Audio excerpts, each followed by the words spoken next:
Yo, what's up? It's your boy K Paper Chase, and I'm here to sound off with you. And today I want to talk about evil. Okay. So basically this is just a part two because I already made part one about the evil, and I wanted to make a part two. And I want to make a part two. It's sort of like following like the part one. So let's just go ahead and get right into it. All right.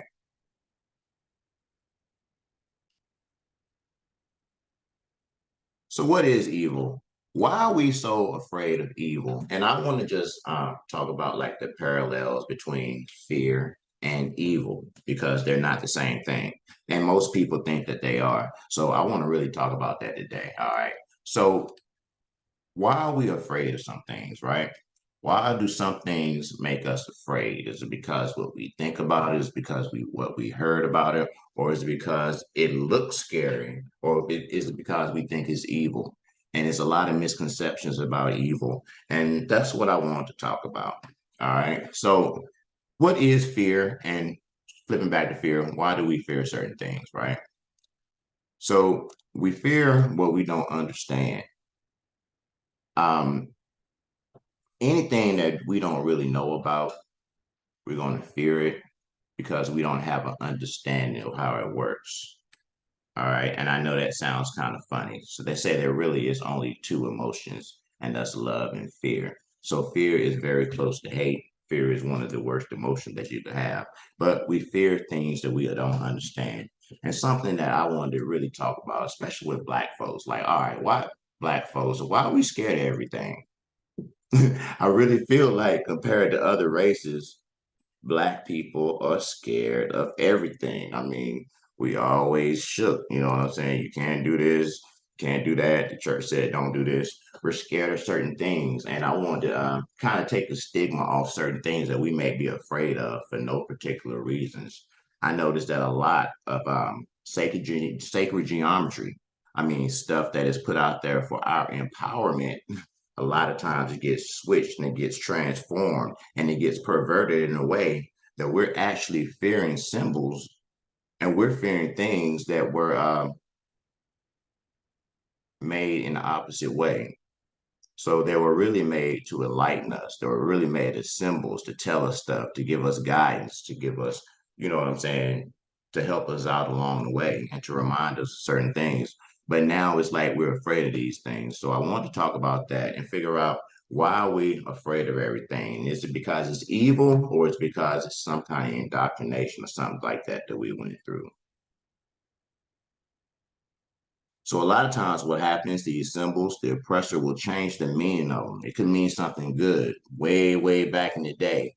They'll change the meaning of them. They'll flip it and they'll turn it into something bad. Once they turn it into that, we'll sort of stay away from it because it's taboo. Like I said, black folks, we always scared of everything. It's always this spookism going on. Anything that has to do with sacred geometry or anything, we're afraid of it. But we got to make sure that we know that that's not fear. Because what happens is it resonates with us. So because it resonates with us, you know, we don't know what that resonant is. It's resonating because it's something that's part of us, an ancient symbol that we probably use for some kind of power or just to recognize who we are, communicate with each other. But now it's been perverted in a way that is scary. So yeah, so that's what I wanted to talk about, and all the stuff that we think is evil that's really not evil, especially people from the church. They'll say, hey, meditation is evil. You can't meditate. You can't do anything. You can't look within. And I'm here to say that that stuff isn't evil. Anything that makes you look within and make you look within yourself is not evil. So we got to be a little bit more open, like to our ancient symbols and stuff like that, because stuff like that is something that we have an aversion to or that makes us feel a certain way. Like I said, go ahead and explore. Either you'll find out, you know.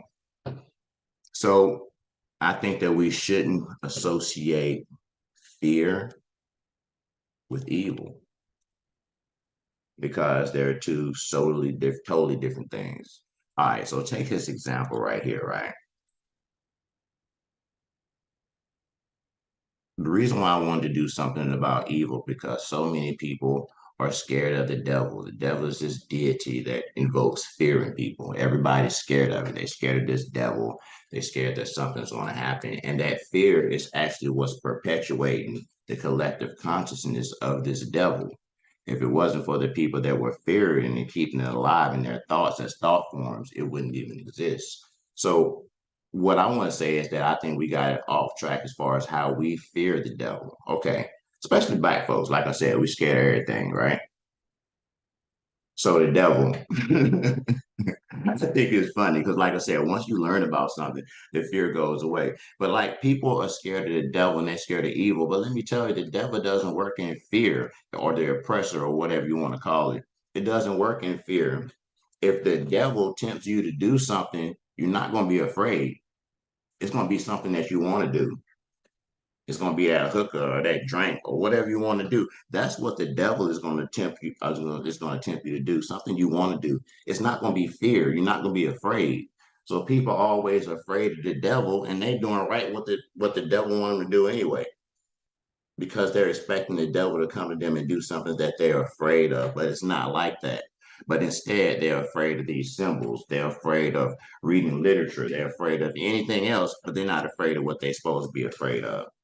So that's what I wanted to talk about, man. It's like we got to do a shift where we know the things that we should really be paying attention to and the things that don't really matter. So it doesn't have to be scary to be evil. Most evil stuff isn't scary. It's that temptation that we're getting to do what we want to do anyway. It's not going to be any fear in that. So, it kind of gets me when there's no fear in that. But then a person to go around and they'll fear a symbol. Oh, look at that symbol. That symbol is easy. That symbol is evil. You know what I'm saying? I'm gonna have to edit this. The symbol is evil. Look at the symbol. But then you go get some temptation and you do something that's really evil. So that's what I want to talk about. Like, why are some things scary to us, right? Why are there some images? Why are there some animals? Why are there some things that scary to us? And really, the things that scary are the things that shouldn't be scary. All right. So the reason why things are scary to us is because we're ignorant. So fear comes from ignorance, not evil. You're not going to be scared of that evil. You're going to want to do that evil. But the fear is going to come from ignorance because you don't know something. So it's unknown to you. So you fear it. So the best way to overcome fear is just to get knowledge, especially about the stuff that we're afraid of. So many people are afraid to face their fears. But once you face your fears and you're not ignorant about what you're fearful of, guess what? You're not scared of it no more. So then maybe you can spend more time figuring out what you really should be afraid of, like that temptation and that stuff you really shouldn't be doing, but it's kind of drawing you to it. So that's the real evil. Selfishness is the real evil.